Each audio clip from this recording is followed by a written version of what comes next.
Eat, drink, smoke, where we eat the fine food, drink the fine bourbon, smoke the fine cigars, the Russells, people. Grab your bourbon, sit down, and have yourself a sip. The Russells Reserve Kentucky Straight Bourbon Whiskey. This comes from the Wild Turkey, people. It's got a mash bill of 75% corn, 13% rye, and 12% barley, and is 55% alcohol by volume. That is 110 proof, people.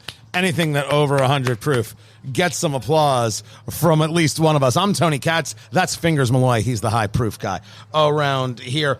Russell's has continually, in my view, done good work. A flavor profile that works for me incredibly well. The eye on this, if you're talking about just how it looks, it's got just a lovely, I think, a standard bourbon amber kind of color. That standard golden, honeyish kind of look to it. We hit the nose. Are you already drinking, Fingers? Do you not wait? This is my third one. No, I was just savage. Just smelling it. That is a nose that is sweet. That's a nose of banana right there. Almost a very sugary dessert, like a lot of what's the buttermilk frosting or the buttercream frosting? Yeah, the buttercream frosting on top of it right there. And a little bit of citrus, just a hint, lovely nose of citrus. I'm getting a little bit of coconut too. Reserve. I think the banana's playing with you. Seriously. If you were blindfolded, are you really going to be able to do well the difference between banana and coconut? And that's the weird thing. Your nose different than my nose, different than the nose and the palate of other people. Who knows what you're going to feel? Now, we do it neat here when we do anything that we drink. And, of course, a bourbon has to be 51% corn. It has to come utilized in American charred oak barrels, first use. That's how it has to go. It can only be at water added to it to change the proof, nothing else. Flavor, of course, comes from the wood. That's what's happening there. How long has this been aged? 10 years, give or take. That's how long it is spent in the barrel. The nose is beautiful. Are you ready, Fingers Malloy? I'm ready. Are you ready to do a sip? We do it neat, ready. And then we decide if we bring it to a cube. Let us go. This is the Russell's Reserve Kentucky Straight Bourbon Whiskey. Where are you, Fingers Malloy? Okay. First of all, little sting on the tongue. Right. Does not go to the back of the tongue and down the esophagus, and at least in my experience. Vanilla.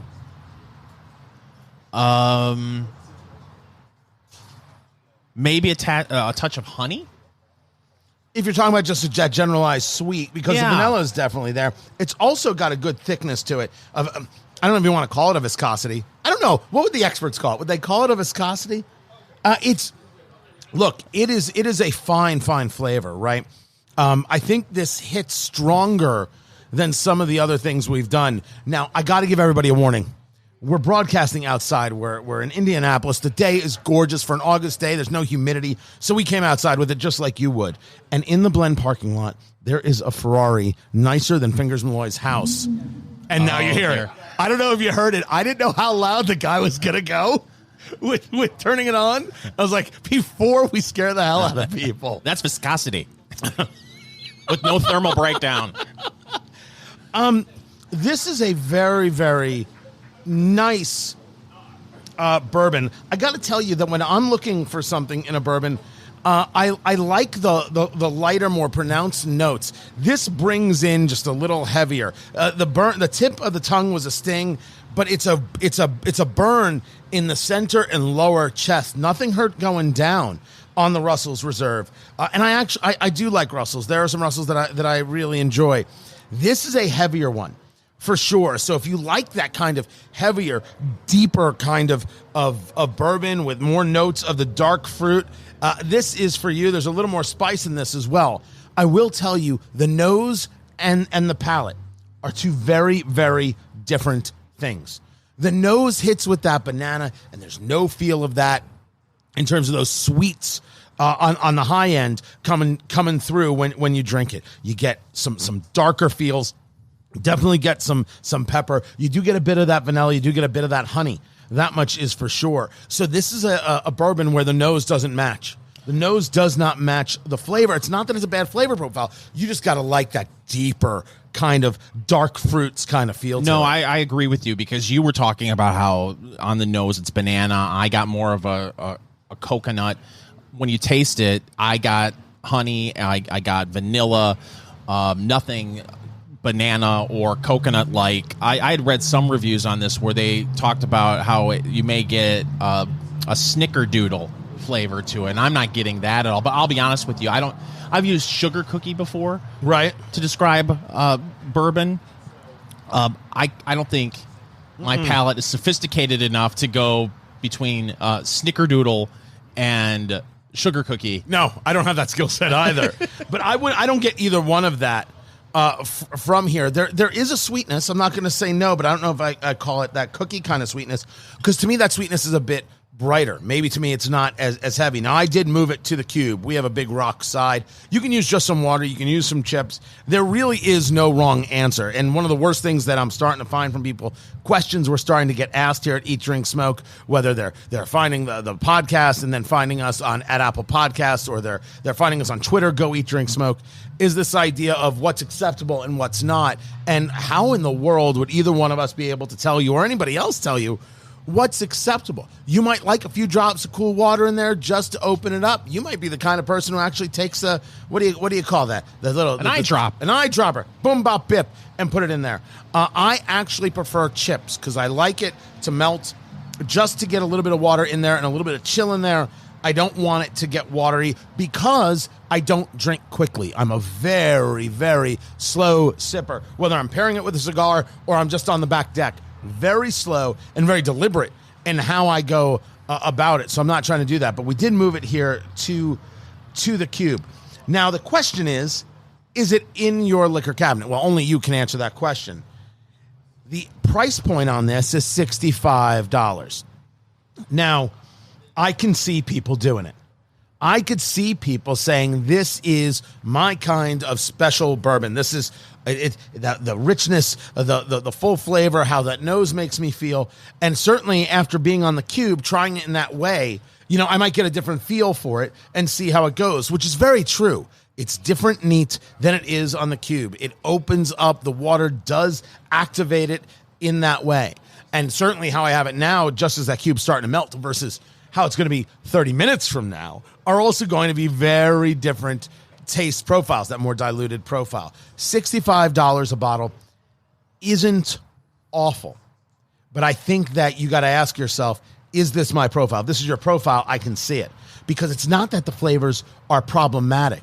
There is the richness is wonderful. There is a fair amount of balance in there, and for me, the nose is just terrific. I love that banana. Yeah, to me, I mean, $65, $66 a bottle is splurging. I normally don't like to spend any more than $50, but I would splurge on this. I think it's worth it. I do like the flavor profile. For a special occasion for me, I would definitely buy a bottle of this and have it in my liquor cabinet. It's the Russell's Reserve Kentucky Straight Bourbon Whiskey at 110 proof, and this is Eat, Drink, Smoke. So my airline problem story is different, Fingers, than your airline problem story. But I don't think they're holding as much of your money as they are of my money. This is Eat, Drink, Smoke. Tony Katz of Fingers Malloy. So great to be with you. So I was supposed to be, coronavirus ruins everything, right? Coronavirus ruins absolutely everything. So I was supposed to be this summer, back in June, in Israel with the family. Wow. Right? Kids turning 13. It's the bar and bat mitzvah age, right? Your children become adults, and then you can finally charge them rent and do the whole thing. Right. And we're supposed to go, and then, of course, coronavirus, Israel, like a lot of other places, we don't let people in from this, from that. We've got quarantines. We've got lockdowns. You have to self-quarantine. So you couldn't go, and then the flight got canceled. This was before I had a credit card. Now, I tell the dumbest story in the world because you should learn from my mistake. And my mistake is that when my wife and I went broke, we lost everything in the downturn. When the bailouts came, 08, 09, I lost everything. Everything we owned. So we made a deal that, okay, we're going to battle back from this, and we did. You know, 3 radio shows later, we've battled back from it. 10 years and 3 radio shows later. Overnight. Overnight success. That's how it works. But no credit cards. If we don't have cash, we don't pay for it. Because we were still in this very old style of thinking that somehow you have a credit card and then you let it accumulate, as opposed to utilizing the credit card for what it's for, getting the points, doing all the things, getting the protections, and then just paying it off at the end of every month because you're not going to overspend it anyway. Right. So we came to that late for whatever reason. We were still in an old style thinking and what have you. So finally, we're like, we have to get a credit card. We get it after I bought these tickets. So I bought these tickets with the check card, right? $5,000 worth of tickets.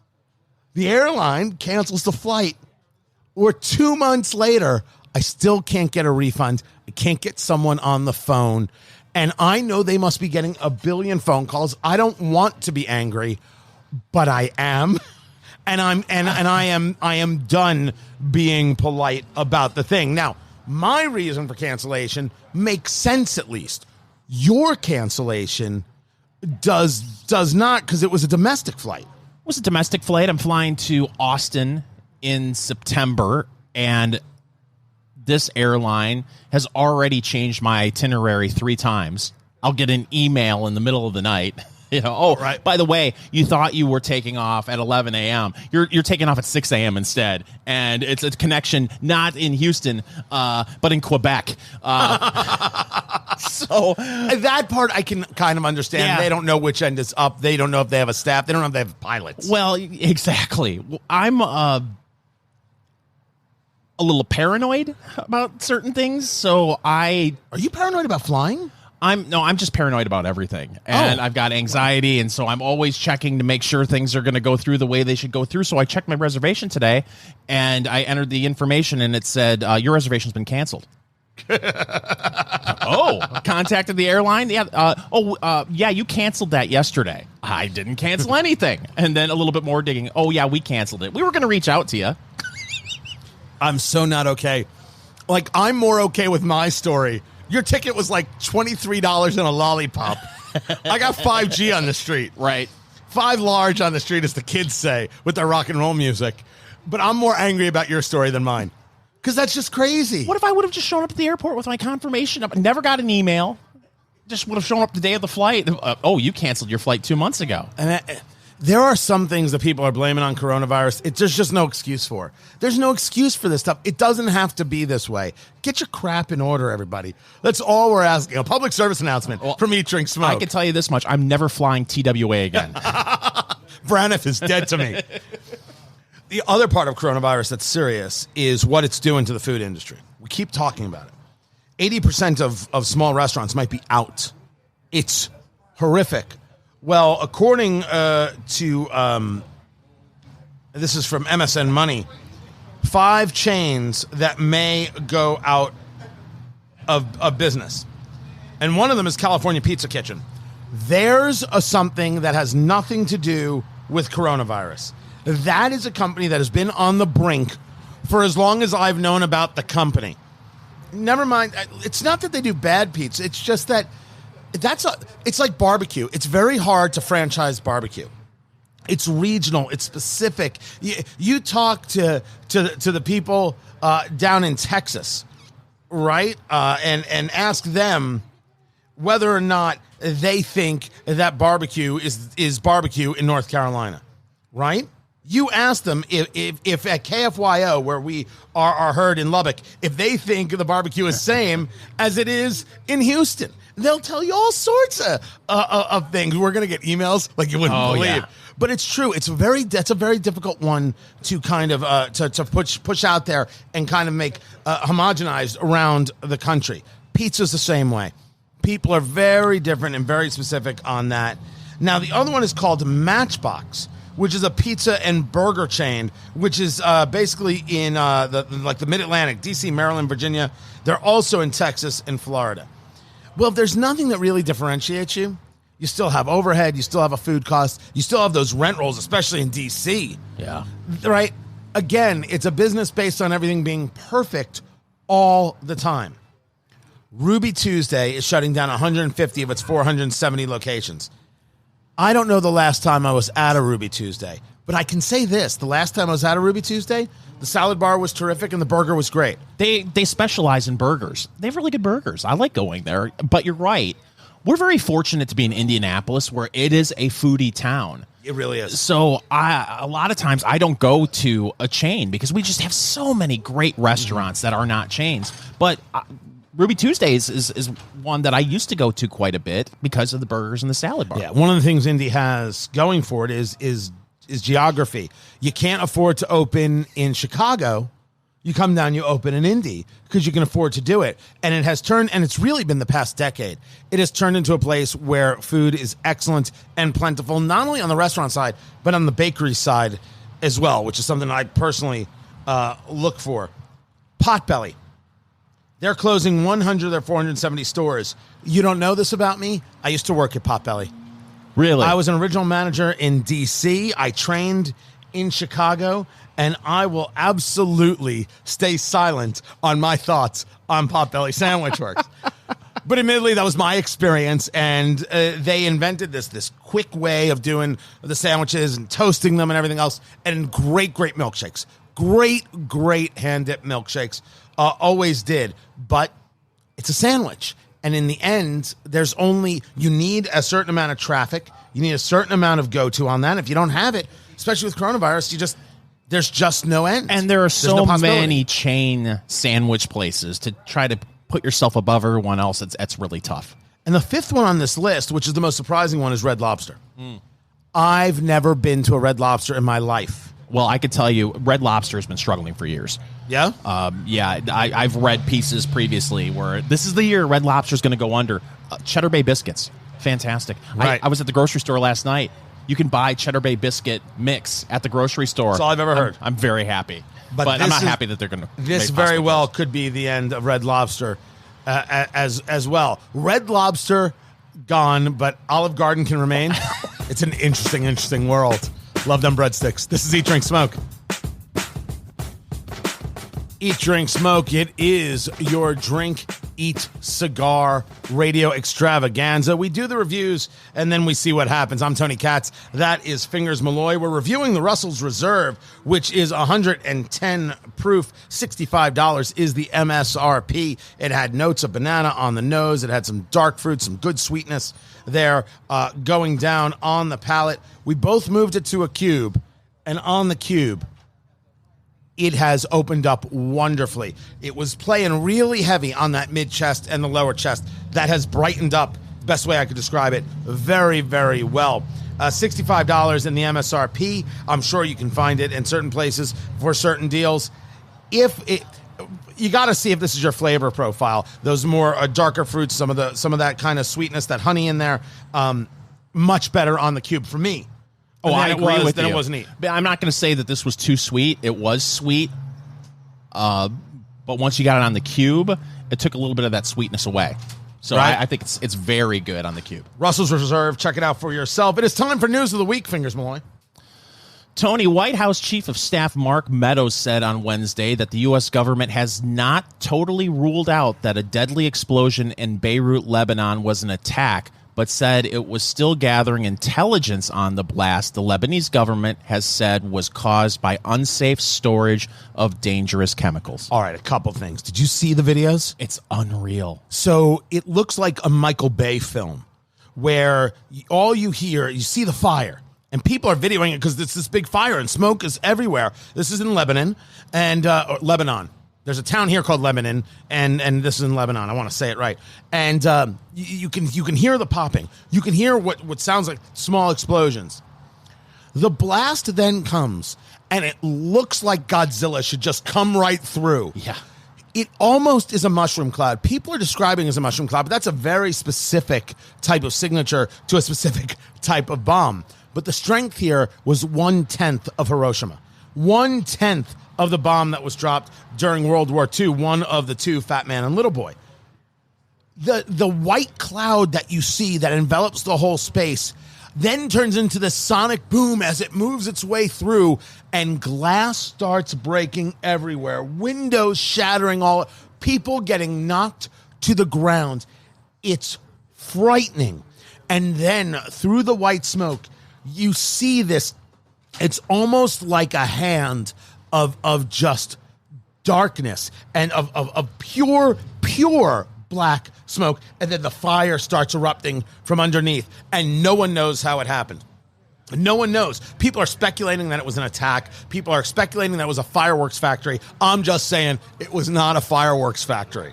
Well, you did see those little tiny explosions where maybe it looked like there were fireworks going off underneath. But this is another example. We talked about it on previous episodes where social media is out of control. Right. You don't have to offer a hot take on every incident. I mean, you saw the smart set blue checkmark crowd on Twitter saying, that's an atomic bomb. That's an atomic bomb. No. Right. These are the people who are experts in hydroxychloroquine just last week. I'm so old, I remember they were experts on Kim Jong-un's health. There's never a thing to which they don't have an expertise on social media. There is a theory that the Russians had actually stored ammonium nitrate there. And ammonium nitrate will blow up. So how it was stored, where it was stored, I don't know, and I don't know if that's even it. The explosion is frightening. I think we're not even close to understanding what the death count is yet. Just that it was an absolutely horrific thing to witness. But no, I'm not buying into any of the talk. I don't think anybody knows what happened yet. Moving to Australia, Tony. No, I'm not. Well, now Vegemite is not for me. Now I'm definitely not. In the state of Victoria, officials provided further details about how Melbourne's new Stage 4 restrictions would be enforced regarding the coronavirus, including a new $5,000 on-the-spot fine for people found breaching isolation orders. How? $5,000? 5,000 Australian dollars. On Tuesday morning, Australian Defence Force officers and health officials had conducted more than 3,000 visits to households. Whoa. They're going to people's houses? They're going door to door. To see if you're in your house? Where a person should be isolated.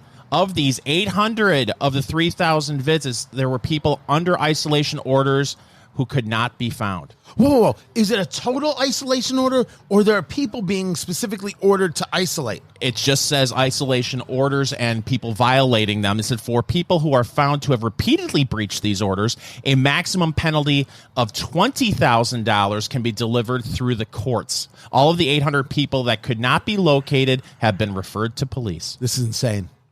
Now, I'm happy I live in America. But there are people in America who are crazy. The mayor of Los Angeles is Eric Garcetti.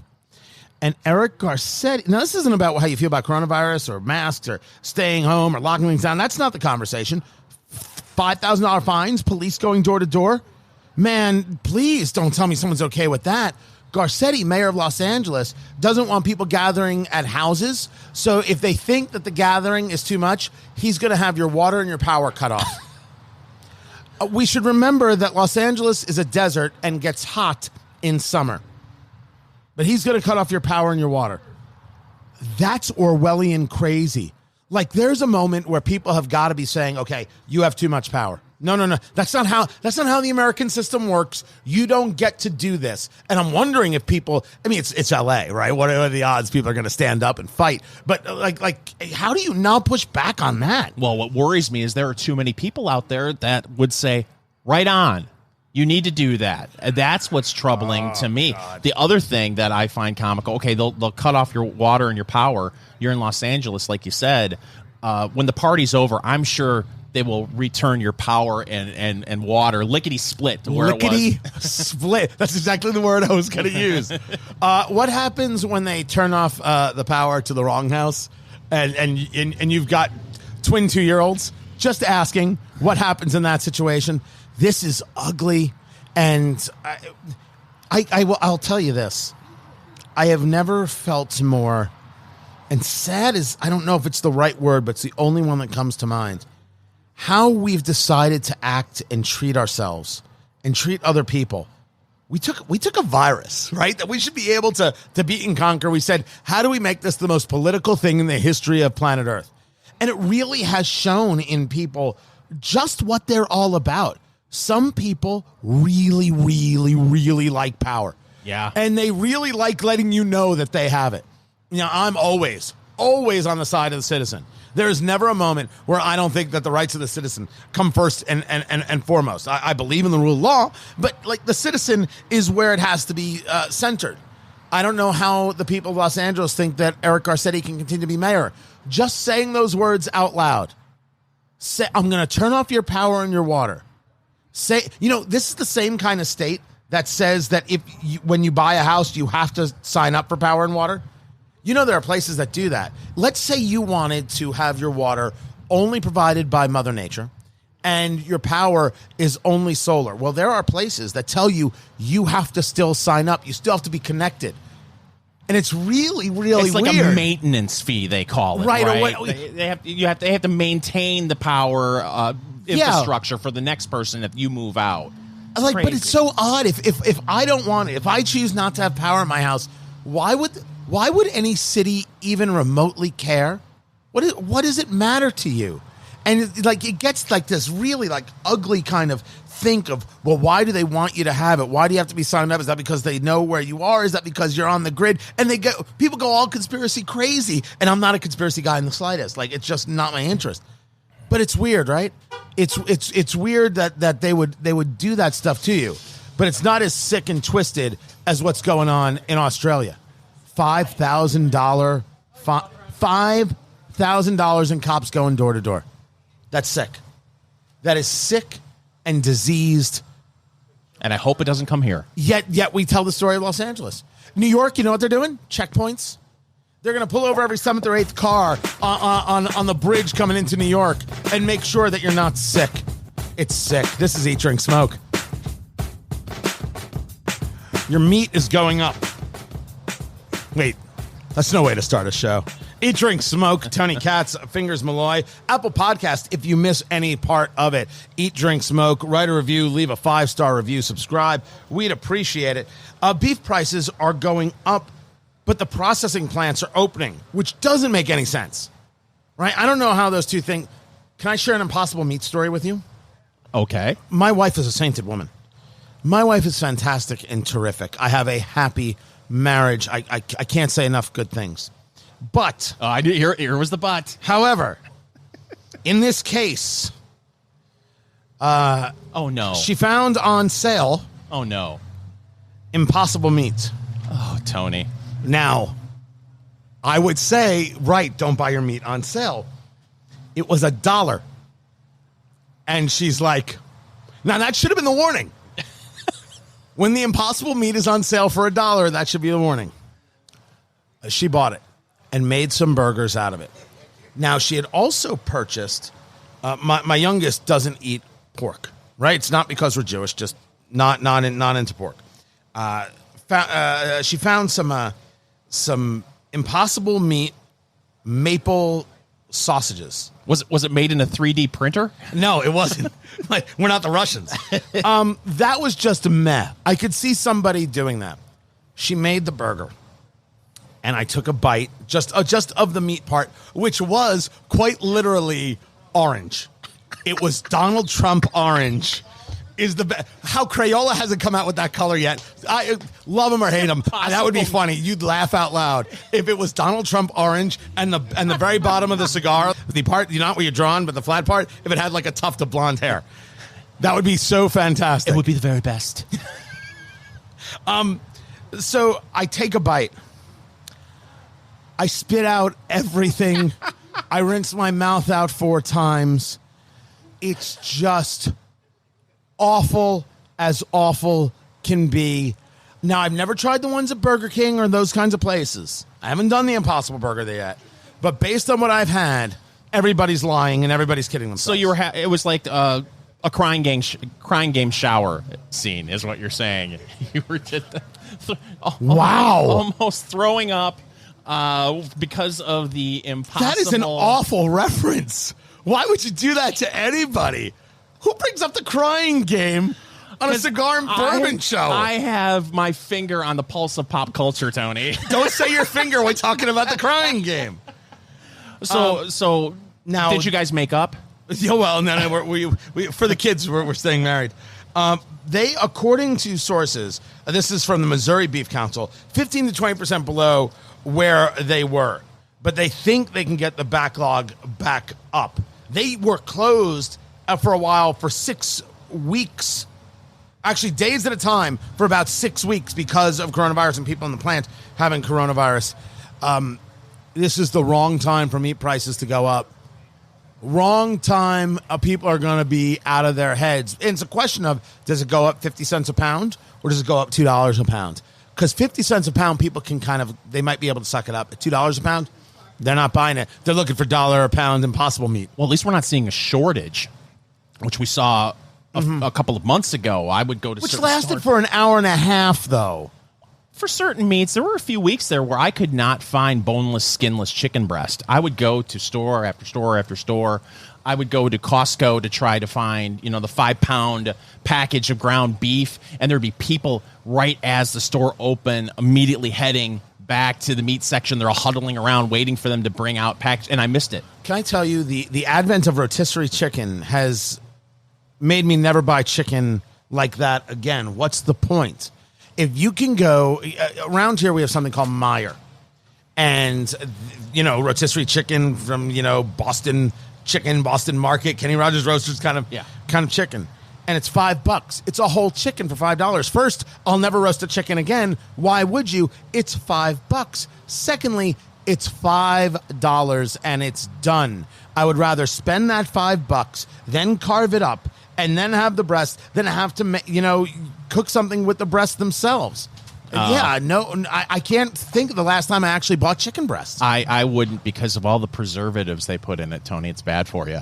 Hey, while we're at it, let's play What Did Fingers Do to His Body Today? Fingers Malloy, if you don't know, is the most horrific eater on planet Earth. If you engage the diet, if you engage the Fingers diet, some diets like the caveman diet or the carnivore diet or a keto diet, you feel better, you'd lose weight. On the Fingers diet, you're dead in 3 days. So why don't you tell us, Fingers Malloy, what you had for lunch and dinner today? Well, for breakfast, this is a twofer for McDonald's. By the way, McDonald's will be an excellent sponsor of the Eat, Drink, Smoke Radio. Oh, agreed. Egg McMuffins all around. I had a sausage egg McMuffin on the way on my early morning commute with a hash brown and a caramel iced coffee. And then I ended my commute on the way home with a triple cheeseburger from McDonald's. No onions, Tony, because it's that dehydrated, those little minced onions, and they're terrible. Onion pellets, you call them. Yes, onion pellets that you would get. They're not as good as the pellet gun onions that you get at Costco for the hot dog.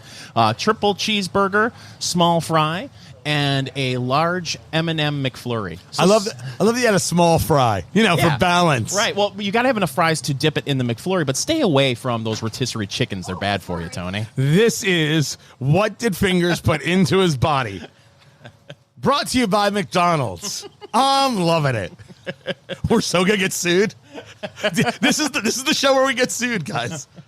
I only hope. We'll keep an eye on where the meat prices are going. In New Zealand, a man cut through a fence to escape quarantine to buy beer and wine. That is my William Catt. He is the greatest New Zealand hero. I was going to say, example number 7,432 of not all heroes wear capes. It's the truth. Now, I got to admit, New Zealand had very, very draconian lockdowns. They locked down the entire island. It's easier to do when you only have a few million people that you have to deal with. But this guy, Martin McVicker, came from Sydney. So they're locking people down who come for 2 weeks. He broke out of the managed isolation facility 8 days later. The managed isolation facility. Well, we call that a FEMA camp in the United States. It is out of a George Orwell novel. Damn it. If I could have said that would have been a great joke. He was off premises for about half an hour visiting a nearby liquor store. Wow. And they forced the liquor store to close, forced them to clean the entire liquor store, and then they were allowed him to reopen, and he's been taken to prison. Where he's now drinking prison wine. Right. because the magistrate has denied him bail. That's damn. I hope he got to keep his hooch. I very much doubt that. Do you think as the cops were coming to arrest him, he just started slamming the booze? Right, one after another, thinking that kills the coronavirus? Oh, my goodness. People will do anything. And we're seeing more and more states like work ways to do, as we've talked about, delivery of beer and of wine and of liquor, and changing, knowing that their laws are all antiquated garbage, and changing it around because this is now what we want. There are some things that are going to become, this is what we want. And one of the things we want is beer delivered to us anytime, day or night. And just in case you don't have enough to scare you with coronavirus or maybe the election or whatever, scientists have revived a 100 million year old microbe from deep under the seafloor. What could go wrong? We are dumb. We are dumb as a civilization. We really and truly are. Never mind that we're locking people down and whatever you feel about that. Then we're throwing them in prison for wanting to have a beer. We're reviving oh my God, I was right about Godzilla. Right. Coming in 2022, the sea flu, which will sweep the world. This is terrible. You know, that's the thing that freaks people out more than anything. What's next? Yeah. What is next? That's the thing that people are like, okay, when does the other shoe drop? It is the Russell's Reserve, a Kentucky Straight Bourbon Whiskey. Give it a try. This is Eat, Drink, Smoke. Eat, drink, smoke, or eat the fine food, drink the fine bourbon, smoke the fine cigars. Tony Katz and Fingers Malloy happened to be at Havana Cigar Lounge in Fishers, which had the luxury of opening up quite literally as everything got shut down for coronavirus, which certainly happened to cigar lounges. These guys have managed to come through it, though, with flying colors. And we're here because they're having this fantastic Drew Estate event. Now, you know Drew Estate cigars because you smoked the number 9 or the T52 from Liga Privada. You've smoked the Undercrown or the Nica Rustica, the Herrera Esteli, some absolutely fantastic smokes. And you also know them because you probably went to go find where you can find the cigar. And these guys are so masterful at scarcity that you might not have been able to get this cigar. But here at Havana, they were having this virtual event because, you know, you still have events and you do what you have to do. So they hooked up the Zoom call and people are here in the private lounge of this very, very cool lounge restaurant, Havana Cigar Lounge, here in Fishers, Indiana. And Ben Pearson is the Midwest Territory Manager for Drew Estate. And we there, Ben, are smoking the Year of the Rat. Now, I'm a huge fan of the Ratzilla. I'm a huge fan of the Velvet Rat. There is, to me, no better constructed cigar in all of America, Ben, than the Feral Flying Pig. I adore the Flying Pig in a way that is irrational, man. So you agree. That cigar is just a knockout. I agree, man. You know, it's a very special cigar. You know, we take a lot of care in all of our production, but especially when it comes to Liga Privada, there's only a handful of people that we actually allow to roll the Feral Flying Pig. That's why you don't see them very often, combined with the actual tobaccos we use and the scarcity of those. So, yeah, man, these are just, they're hard to get cigars, and it's not really because we want them to be. It's because of the tobacco. At the end of the day, if the tobacco's not ready, we're not going to sell it. So, you know, we take a lot of time and a lot of care to make sure these blends are perfect when they hit the shelf. Well, one of those cigars that's coming out now is the Year of the Rat. And when you see it, it's in this gold wrapper. It's got this blue and white label at the bottom showing 2020. Smoking it right now, this Connecticut broadleaf with the Brazilian binder, the Nicaraguan and Honduran filler, everything with you guys is La Gran Fabrica down there in Nicaragua, and I adore things from Nicaragua. Tell me about this cigar, which comes in as a 5.5 by 46 in the Vitola, 5.5 referring to 5.5 inches long, and 46 is the ring gauge. That's how thick it is around. 64 would be a full inch around. Talk to me about this cigar, how it's different than the Ratzilla, and how you guys came to put this together. Absolutely. So the Dirty Rat was the first in the Unico series of Liga Privada, which is basically the limited releases of our limited release. It's the very special blends we do in the Liga series, and it started with the Dirty Rat. And there's been a few new iterations with the Ratzilla, the Velvet Rat, you know, using some different wrappers. And then with the Year of the Rat, it started off as a project we did with the BB&T Center in Miami, which is their hockey stadium. We had a Drew Estate lounge there, so when that cigar first came to be, you could only get it at their stadium if you bought a ticket, went to a game, and went to the lounge. After that dissolved, we ended up using that cigar as Jonathan Drew, the founder of our company. It was his personal cigar for events he did around the country. So it still was not for sale. You could only get it from him at events. And then this year we decided it was the year to bring this out to the public, as a for sale item. And we decided that, the best way to utilize those right now is our virtual event program. Since we're still not traveling with all the restrictions, we're doing a lot of these virtual events around the country, and the stores we do virtual events with are the only stores that can get that cigar right now. They get a very limited amount of them just because that's all we can do at the moment. But again, that our virtual event program is the only way to get that product. That one utilizes the Connecticut broadleaf wrapper opposed to the T52 Stalker Habano that's on the original Dirty Rat. So to me, it's not quite as spicy. You get a little more rounded body to it. It's just a brilliant cigar. Yeah, you get a touch of chocolate going on there. There is still a little bit of that spice that goes on. Drew Estate it's a rat. It's got to be spicy, right? Drew Estate's one of those kind of interesting. Is one of those interesting things where when it came on the scene, it went from, oh, look, Drew Estate to, oh my gosh, where can I get one? And I can remember people telling me stories about the ICPCR, right? Some of the conventions and events where best of luck if you were going to be able to find one, never mind carry one. What makes a brand hit? Like as you see it, you come from the retail side of things as well, Ben. What makes something connect with a smoker? It's a really difficult question. It's something my marketing department's constantly trying to figure out. I think it's a combination of, listen, if you put a cigar on the market these days, it has to be a great cigar. There's no room for mediocre products anymore. So first off, you have to come to the table with the blend. You have to come with something ready to go and something that, our customer base really wants to enjoy. So it's got to be a dynamic flavor profile utilizing different tobaccos. And then as far as our marketing on our cigars, it's all done very organically. Our cigars always have stories behind them and, how they're created and where they came from. And I find a lot of that is it's a very organic process for us that I find our fan base really gravitate towards because they know we're true to Drew Estate. We're very, true to who we are, true to how we do things. We're not afraid to push the boundaries of what you can do with tobacco and knowing that might not be for every consumer. Drew Estate does such a variety of products from our number one selling brand, which is Acid, a very non-traditional cigar, to our Deadwood series, to Kentucky Fire Cured. We always want to keep pushing what you can do with tobacco to give the consumer a different experience and hope that he enjoys it. And, luckily that seems to be people really are gravitating towards what we're putting out there. And I think it also is, we are very approachable as a company. We're constantly out there with our consumers when we can be. We do a lot of events. We do these giant experiential events with our Barn Smoker program, bringing people to Nicaragua. Connecting with our consumer base is very, very important for Drew Estate. Hi, Ben. Fingers Malloy here. Can you talk a little bit about what it takes to create a new blend and how you get it from the lab to the consumer? The lab. That's I love it. Better word. Yeah. But creating a blend, it can take years and years of figuring out how to do it because, our master blender is Willie Herrera, who's every time he's down in Nicaragua, he's working on a new blend.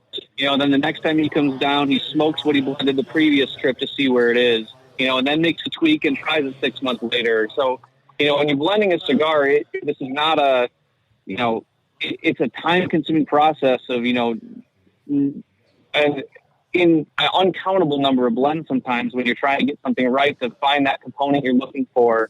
I'm not a master blender. I've blended a few cigars in my time, obviously hanging out at the factory, but what those guys do and what they look at these leaves and they know exactly what they taste like and they know what they're going to taste like together. They know what they're going to taste like together after 6 months of sitting. These guys are masters of tobacco and it takes so much time and experience to get to that level. And I'm so happy we get to work with a guy like Willie Herrera. Now, Ben, I have more questions. This is Ben Pearson. He is the Midwest Territory Manager for Drew Estate. I do have some more questions for you, but really quick. You're new to cigars. What's the Drew Estate cigar you're smoking? You got 30 seconds. If you've smoked cigars, what's the Drew Estate cigar you should be smoking? If you already smoke cigars and you're in that milder format, I definitely want to push you towards our Undercrown Shade. It's my favorite mild cigar on the market. It's a ton of flavor, but it's not going to hit you too heavy with strength. But if you're completely new to tobacco, I definitely recommend starting with something, in our acid line, like our Cuba Cuba or Blondie. or even our Tobacco Especial, our coffee infused line. They're very approachable, sweet, aromatic cigars. Ben, we are smoking the Year of the Rat, which you can find at only certain retailers. I'm adoring it. I think that you have a winner here. That's Ben Pearson of Drew Estate. More to get to. This is Eat, Drink, Smoke. So when we're dealing with cigars and we're talking about cigars, there is this awful, gross misnomer that everybody knows what they're doing except you. There's when you walk into a cigar lounge, for a lot of people it's the first time, there's this overwhelming experience, and part of what this show is all about is taking away that overwhelming feeling. This is Eat, Drink, Smoke. Tony Katz, Fingers Malloy, the podcast at Apple Podcasts. Eat, Drink, Smoke. Write a review, leave a 5-star review. Ben Pearson joins us right now. He is the Midwest Territory Manager for Drew Estate. We're talking Liga Privada. We're talking about the Fat Bottom Betty. We're talking. There's an unlimited number of cigars that these guys do, and we've been smoking the Year of the Rat because it's new. It's the newest release, and the Connecticut Broadleaf. And you were actually doing a Facebook Live, and I got a chance to get on it. And I was asking, you take a look at this cigar, and this cigar is deep and rich and has that Oscuro wrapper. So that's like one of the things where people are like, I don't know what you mean. This very dark, brown, chocolatey wrapper. This has got a little bit of oiliness to it that I absolutely adore. And I want to get into how it's Connecticut Broadleaf when people think Connecticut as a lighter shade of wrapper. I want to get to that. It was the question I asked. But when people are new to this and they're walking into places where, of course, Drew Estate is sold, or really any cigar, what's your advice as a guy who's been a retailer? What's your advice to that person who walks in and has no idea what they're doing? What's the question for the tobacconist? Listen, we all start there. I mean, I remember the first time I walked into a cigar shop, and the first thing I say is don't be afraid to ask questions. You have to start somewhere with this hobby. You have to start, talking to people. And, going into a shop, you don't know what you're looking for, obviously. So talk to the people there. If you're at a good tobacco shop, they're going to steer you in the right direction. These guys, this is what they do. So if it's a good shop, the first thing I say is talk to the people that work the shop. Talk to who's working that humidor. Tell them what you like for food. Are you a spicy guy? Do you like, what are your palate? What do you tend to reach for? I'd say the first thing is never be afraid to ask questions, because this is one of those industries and these worlds that you're constantly going to be learning. I've been doing this for a long time, and I learn new things about cigars every year. This is one of those hobbies that there's so much to know about this. There's so much variance in tobacco that just, talk to the guys that are sitting there in the shop, smoke with them, grab something and have a conversation.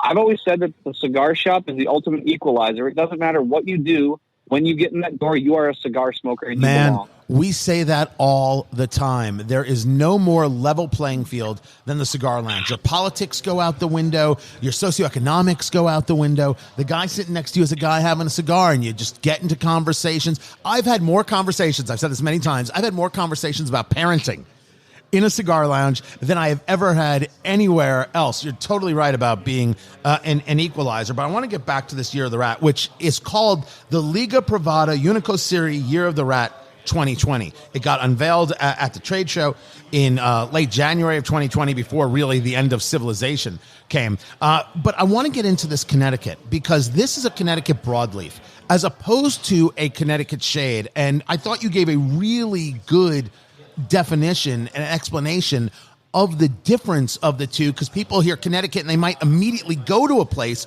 as opposed to hearing the whole thing. Give me the difference between the two. Right. So they're two different seed varieties of tobacco.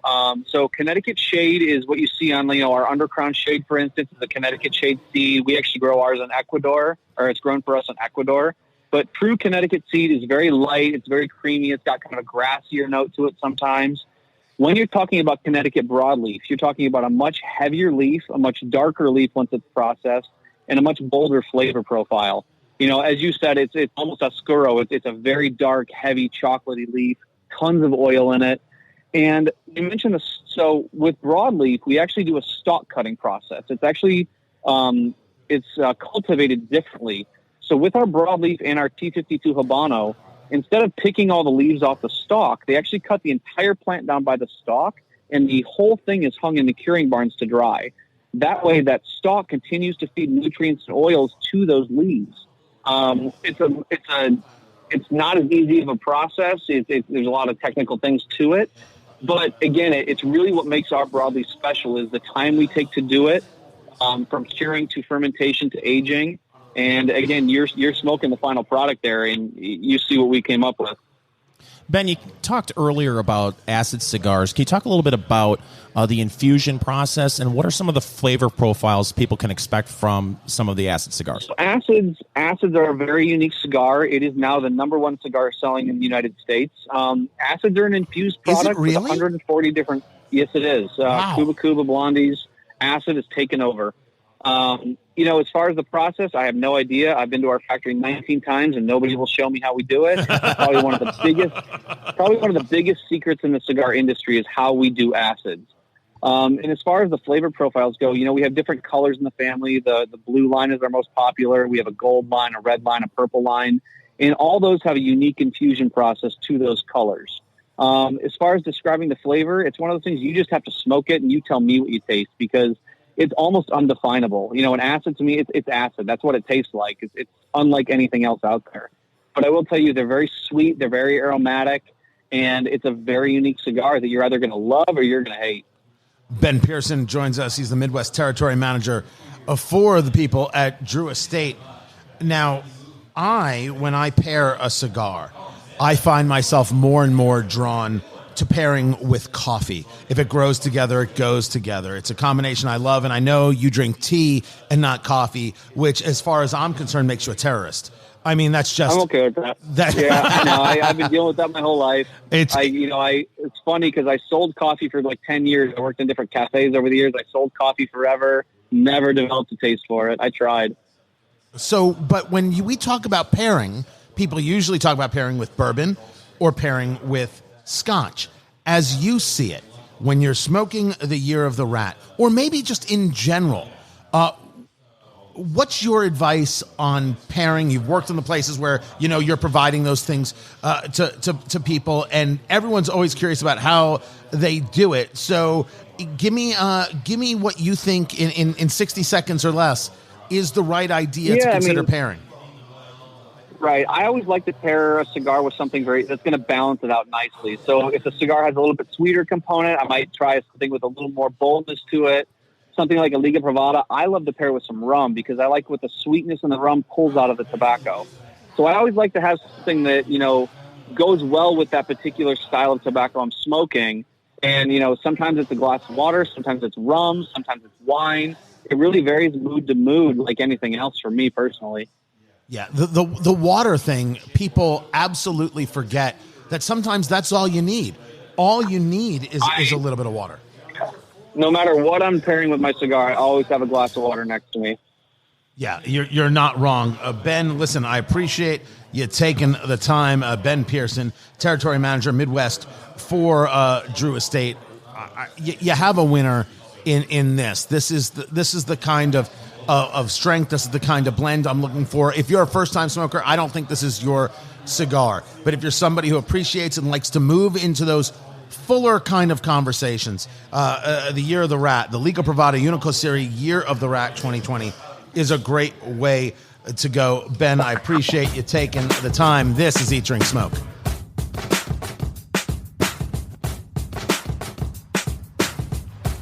Eat, Drink, Smoke. It is your cigar, drink, foodie review extravaganza. I'm Tony Katz.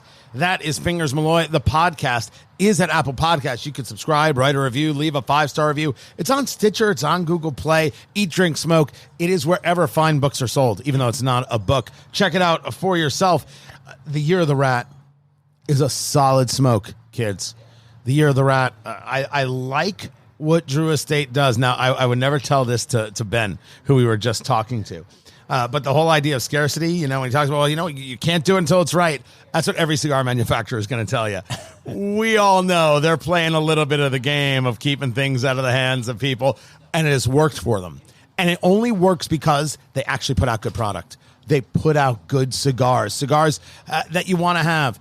In their whole world, I think everything is just $1 overpriced. I've always felt that way, but I always pay the dollar. For me, it's absolutely, positively worth it. The Year of the Rat. Check it out for yourself. It's time for News of the Week, Fingers Malloy. And we're going to start off with some really sad news, Tony. Horrific.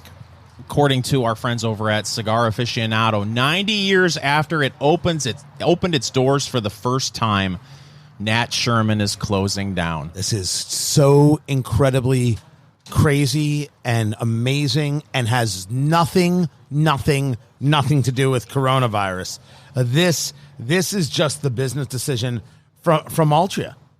You know, it's just the major company bought the Nat Sherman brand in 2017, right? Yes, in 2017, they say that they will cease operations by the end of September, shutting down not only its Midtown Manhattan cigar store, but also its entire wholesale business. Yeah, so here's how it goes.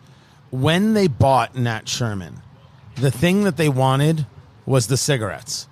The cigarettes to them, it's a high-end product. Very much mattered. The cigar was never a big seller, right? That's where a guy by the name of Michael Herklotz comes in, because for the past 9 years, he's been the guy behind that brand, pushing that brand, getting people to like that brand again, and bringing them out of really like the Nat Sherman Metropolitan world and bringing really the Timeless series into its being. And the Timeless is a fine cigar. And they had the 75th anniversary and the 85th anniversary cigars, which I actually had some burn problems with. A lot of times, just the burn, the draw was just all over the place. But with the Timeless, I never really had an issue. But the sales were never really giant. And so that's why they're saying, okay, we don't need the cigar side anymore. But if you've never been to the Townhouse, I'm sorry if you won't get the chance. Right there on 42nd and 5th, I think it is. It's so cool. It's so terrific. That staff was really, in my view, excellent and not pushy at all. And in any way, I enjoyed smoking there. I enjoyed being able to go there on my trips. I'm sorry to see it happen. Well, and when I heard this, I wouldn't have thought it made sense until the conversation we had a few weeks ago with Rocky Patel. And he mentioned in our conversation with him that for all tobacco sales, less than 1% of tobacco sales are from fine cigars. Right. So when you hear that, and I would have thought it would be much more than that. So when you hear that statistic, you're like, okay, I guess if they were in it just for cigarettes and fine cigars, they don't make up a lot of sales and revenue, well, okay, I guess that's going to be first on the chopping block. Now, one of the questions that was asked is, well, so could someone else just take over the brand? So it's a question of how you want to do it, because Nat Sherman Cigars never actually had their own factory. So it's not like, with Drew Estate, La Grande Fabrica, right? Or Rocky has his factory down there. They never had the factory. So you're buying a name, and now you still got to go find somebody to make those cigars for you. And there doesn't seem to be a value in that. So could someone buy the brand for the cigars? I guess they could, but it's like it's possible, but it's not probable. I just don't think the brand is coming back. Here's what's more interesting. As you're hearing this weekend, that's it. They're done. So the guys over at Blend Bar Cigar, where we often record, right? blendbarcigar.com, they're out. They aren't even making another order. They're not even going to try and fight it. Wow. They are completely sold out. So if you're listening, drive over to your local tobacconist and see if they have any Nat Shermans left, because whatever you have in your humidor, that's going to be the end of the ball game. Now, maybe there's a distributor out there who's got a couple cases here and a couple cases there. There's a local cigar shop in Indianapolis by the name of Cigar Haven, and it's run by a woman, Barbara. I don't know how old Barbara is. She is lovely. She walks very, very gingerly. She's got a great place, and she's a font of information. And every now and then you can be talking to her about a cigar, and she'll be like, well, wait a minute, I think I have. And she'll go into like the second back room and get herself on a ladder, and you know if she falls, you're never going to forgive yourself, and she'll find a box. Like, she's one of those. So there are those that exist, and maybe you'll find it that way, but it's over. And I'm just sorry to hear it because I liked what they did. I liked who they were. And I actually had a personal connection with that brand. And I can't say that about too many. I really, really liked it. I'm sorry to see them go this way, but that's the business, kids. Well, and especially to have that location in Manhattan and to see that close. I hope somebody... A sin. The townhouse was so great. And listen, there are a couple of places that you can get cigars in Manhattan. You know, the Club Macanudo is there. I think it's up 2nd Avenue. Never enjoyed it as much as I enjoyed the townhouse. Just a wonderful, wonderful, great vibe. Well, and great you feeling. gave me some cigars from Manhattan. I believe it was Martinez cigars. Why do you say Manhattan? Why not Manhattan? Manhattan. Because I drink Manhattans. That's why. Martinez. So that's on the west side, like 29th and 10th. So the very, very bottom of Hell's Kitchen is where you would find that. And they roll right there in the store. The store is about as big as your closet. And that's it. And that's where they roll. Very, very cool spot. Flatiron, I think, is the brand of cigars that they do, or at least it's on the label. I've enjoyed them so that you can find the local little spots and find them near you and everything else. I'm just sorry to see them go. Well, we've talked for weeks about how liquor sales have gone up, it's gone down, depending on who you talk to. The parent company who owns Johnny Walker, Diageo, I believe. I think you're pronouncing that well. Diageo saw operating profit decline of 47% in its 2020 fiscal year due to the coronavirus and its key markets. So is this a question of people are buying, but what they're buying? And they're not buying the high-end stuff. They were buying much more budget-conscious, price-conscious kinds of things, and maybe not where they played. I mean, they were down by 47.1% to $2.1 billion, which is $2.7 billion U.S., I should say, and organic net sales down 8.4%. Right? If you're talking about them carrying, for example, Johnny Walker Black, Johnny Walker Blue, more people might be saying, okay, I'm in my liquor store, but what's on sale in my liquor store? Right. And that's the way they went. That's the way they decided to put it together. So there's some of this that can be seen. I mean, there were some other things, some business things, some charges they made, and they've already got some extra credit that they put in. They're not going anywhere. Don't get me wrong. They're going to survive and survive well. But it's so interesting that when you see these businesses, large scale, we all saw that liquor sales exploded. The question is, what liquor sales exploded? That's they're different things, right? And you got to take that all into consideration, that people were not buying $80 and $90 bottles. They weren't buying the congratulatory bottle. They weren't buying the, hey, you got a promotion bottle. They were buying the, dear God, when is this over bottle. Right. We saw that with domestic beer sales in the United States, where people were gravitating back to the Budweisers and the Busch and the Natural Light. Their sales were going up, and some of the craft beer sales were going down, looking more bang for your buck, as opposed to maybe a higher quality brand. I think that's the way it is. I think it was about the money budget purchase, without question. This is Eat, Drink, Smoke. It's as if we're trying to scare the living hell out of people. It's as if somehow people like getting scared, or they like being angry. I don't know what is wrong with people in this regard. And it's not us, right? It's not all of us. It is people who somehow have figured out a way to profit off of being angry. It's Eat, Drink, Smoke, everybody. I'm Tony Katz. That is Fingers Malloy. I start with a story about a show called The Umbrella Academy, which I really like. It's on Netflix, right? Like it a lot. I don't know if you saw on HBO The Watchmen. No. Holy crap. Got 26 Emmy nominations. That show is fantastic. And I'm going on record that Regina King is the best actress of her generation. Regina King is freaking sensational. Absolutely incredible. So it's based on the comic The Watchmen, which is the only comic book I ever really read before. And it's part dystopian and part kind of fascinating and really interesting kind of grouping of stories.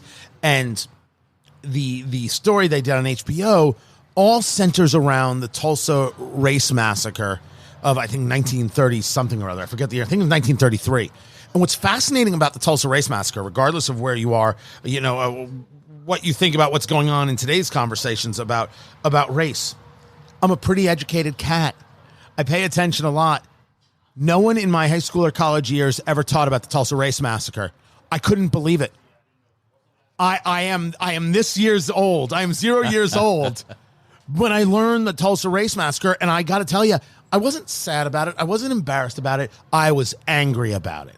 How could I not know that story? And that's not a story about making yourself feel bad. It's just understanding history. When someone brings something up, you should have an idea of what they're talking about. Isn't that amazing? I mean, we never covered that in high school. I've got a bachelor's degree. I'm halfway to a master's degree. I've never heard of this until you just brought it up. Never, ever heard the story. And so when people talk about we got to work on education, there's nothing wrong with this, with knowing this story. It's an extreme, because Tulsa was known as Black Wall Street.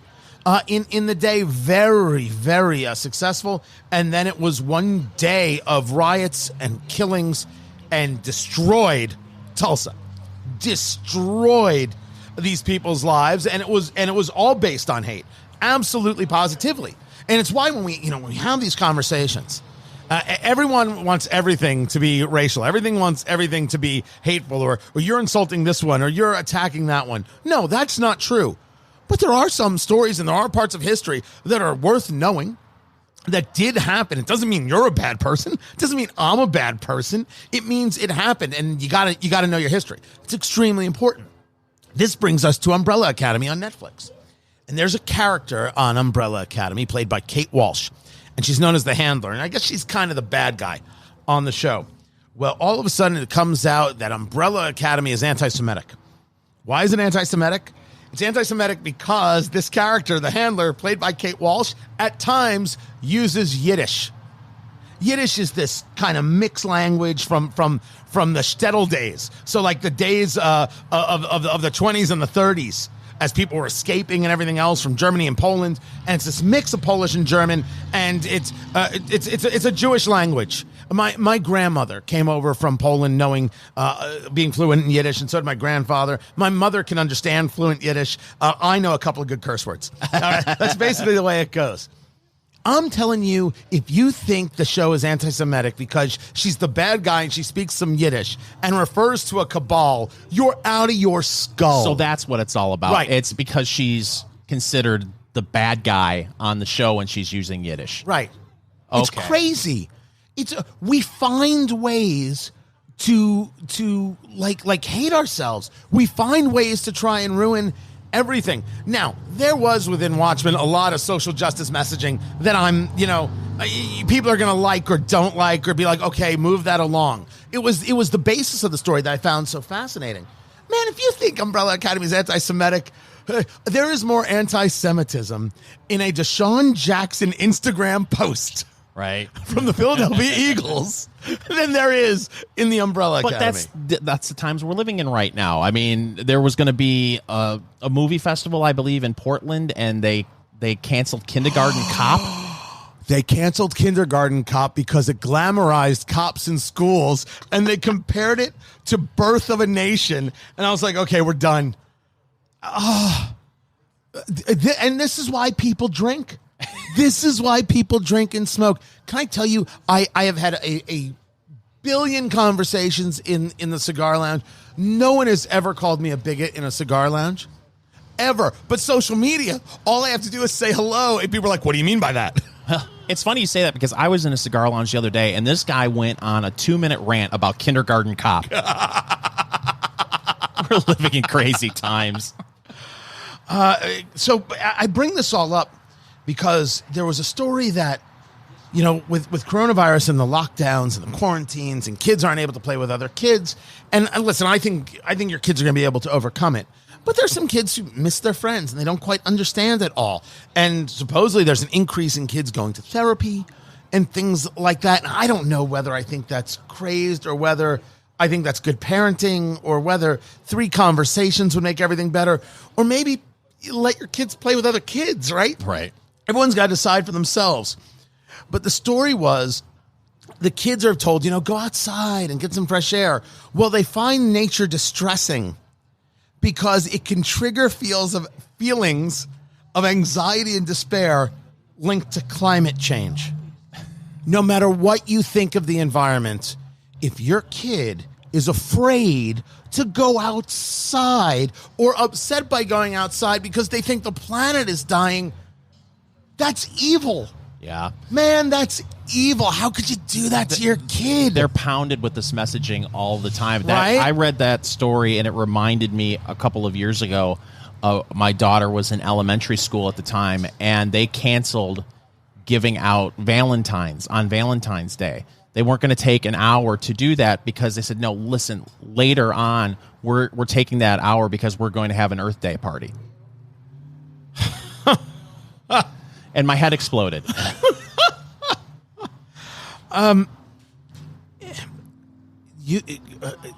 Scaring your kids. I mean, I don't know about you, but I have talked to my kids every step of the way about coronavirus. Every step of the way, when we made sure we had all the things that we needed, why people were buying so many things at the store, why the stores were empty, what the problem with that is, how you have to handle things, the importance of being prepared. I don't think you have to have 2 years of food in a bunker, but you should be prepared. And why you should be prepared is because things happen sometimes out of your control. I don't want them to be afraid of it. I want them to understand what happened and where I think, and my wife and I think some people are making a mistake. Are they not talking to their kids about these things? Because I've never taught them, hey, the world's dying, be afraid. No, I've never said that. I think, in my I've household, talked against that. I think in my household, and I think we have been pretty clear on this show that you need to take this virus seriously and you need to take care of yourself and try to stay safe. But going back to the conversation about schools, my kids, it was the first day of school today.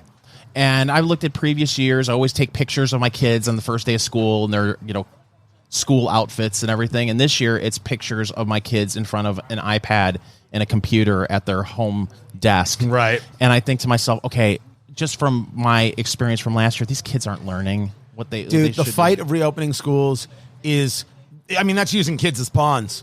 It really is, and it's happening from every side. You know what? We got to get into that another time. But let me end on a happier note because we've got the interview coming next week. Ace Prime has announced that with some of the good people at Crowned Heads, Luciano the Dreamer cigar is coming out very, very soon, and we had a chance to sit down with Luciano Morales and talk about this cigar.